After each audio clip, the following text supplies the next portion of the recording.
Halo, selamat datang kembali di channel Vinky Donna Marleni. Kita saling berbagi. Nah, kali ini kita akan berbagi tentang intimidasi. Dan sebelumnya, jangan lupa ya, di like, kemudian di komentar, dan yang baru masuk ke channel ini silahkan di subscribe. Dukung terus ya, jadi kita bisa saling share. Intimidasi yang dilakukan secara terstruktur itu sangat berbahaya dan perlu diwaspadai.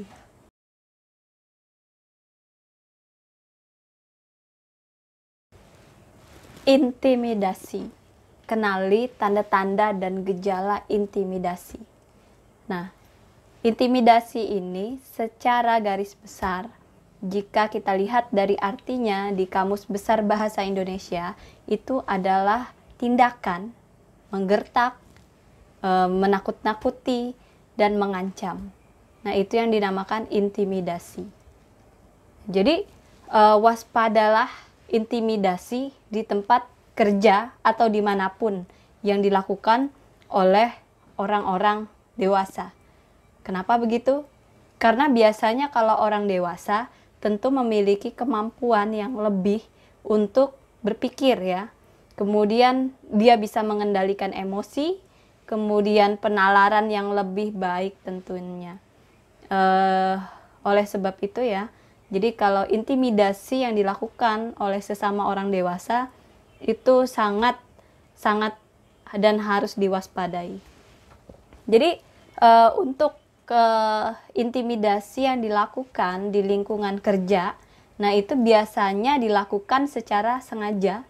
Ya, bisa secara sengaja dan penuh perhitungan.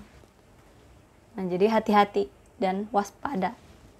Kenapa? Karena yang melakukan itu adalah orang dewasa yang pikirannya sudah matang, apalagi di tempat kerja. Nah, intimidasi ini biasanya ada ketidakseimbangan antara si pelaku intimidasi dan antara korban. Nah, jadi korban itu biasanya lebih kecil ya, atau lebih terlihat lemah. Nah, itu makanya sang pelaku ini mengintimidasi dengan cara tadi menggertak, kemudian mengancam dan menakut-nakuti. Ya, tujuannya untuk ya macam-macam. Kalau di lingkungan kerja mungkin untuk mengikuti kemauan seseorang atau untuk pembulian. Nah, ini juga sangat perlu diwaspadai. Nah, jika kalian di tempat kerja pernah mengalami tindakan tidak nyaman, kemudian dituduh melakukan kesalahan yang sebetulnya tidak kalian lakukan. Kemudian, apakah kalian pernah di tempat kerja mendapatkan tekanan berupa kata-kata kasar? Jadi tahu-tahu dipanggil, tentu yang manggil ini kalau di lingkungan kerja yang berwenang ya, biasa antara bawahan dan atasan. Dipanggil tiba-tiba tidak ada angin, hujan, itu digertak dengan nada-nada intonasi tinggi, kemudian mendapat tatapan yang sinis, kemudian maupun dari rekan sekantor saat ada pemanggilan, kalian mendapatkan gestur atau gerak tubuh yang menurut kalian kok seperti ini ya, tidak nyaman. Nah, itu artinya kalian sedang diintimidasi. Dan akhirnya Anda merasa saat bekerja itu merasa tertekan. Kemudian kayak kehilangan gairah ya. Jadi yang dulunya kita produktif menjadi, aduh kok begini banget ya, ini salah, itu salah.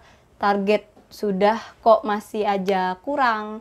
Kemudian apa ya yang harus aku lakukan? Jadi jatuhnya kalian menyalahkan diri sendiri. Ini yang bermasalah aku ya.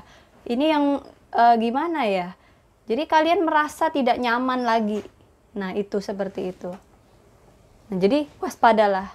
Nah, jadi untuk intimidasi ini sendiri ya, menakut-nakuti ya. Jadi untuk menakut-nakuti itu banyak sekali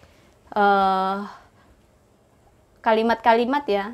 Jadi misalkan kalian kalau tidak tercapai targetnya, saya akan potong begini, saya akan lakukan itu, kemudian ada sesuatu yang hilang dari kalian. Padahal kalian sudah memenuhi itu, kemudian tetap saja ya salah. Jadi selalu ditakut-takuti, ya. Nah, kemudian intimidasi lainnya itu seperti menggertak. Jadi kalian sudah baik-baik datang, kemudian bicara baik-baik, nggak taunya dibentak-bentak, digertak. Nah, itu juga salah satu bentuk intimidasi. Nah, kemudian ada seperti mengancam. Nah, ini ancaman-ancaman seperti ini ya. Nah, jadi perlu kita ketahui dan perlu kita kenali tanda-tanda intimidasi itu. Nah, jadi ini saya mau share tentang tanda-tanda dan gejala intimidasi, apalagi di lingkungan tempat kita bekerja. Nah, sekian ya. Jadi intimidasi itu seharusnya tidak pernah ada, ya. Jadi jika misalkan Anda merasa gejala-gejala itu, berarti Anda telah berada dalam lingkungan yang sudah kita ceritakan di depan. Nah, untuk itu terima kasih. Jangan lupa ya dukung terus channel ini. Assalamualaikum warahmatullahi wabarakatuh.